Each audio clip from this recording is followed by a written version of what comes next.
Good morning everyone. আজকে আমি বৈষ্ণব দেবী মন্দির সম্বন্ধে কয়েকটি কথা বলি। বৈষ্ণব দেবীর মন্দিরটি অতি প্রাচীন এবং পৃথিবী বিখ্যাত। মন্দিরটি ত্রিকুটা পাহাড়ে একটি গুহার মধ্যে অবস্থিত। গুহাটি 98 ফিট উঁচু। ভক্তদের ত্রিকুটা পাহাড় থেকে 17 কিলোমিটার উপরে উঠতে হবে।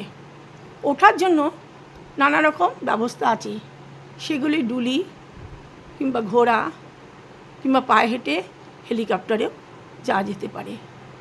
বৈষ্ণব দেবীর মন্দির পুজো দেওয়ার পর ভক্তদের ভৈরব মন্দিরে পুজো দিতে হয়। বৈষ্ণব দেবীর মন্দিরটি হলো মা লক্ষ্মী, মা সরস্বতী এবং মা কালীর যুগল মূর্তি। বৈষ্ণব দেবীর মন্দিরটি একটি হলো আমাদের পবিত্র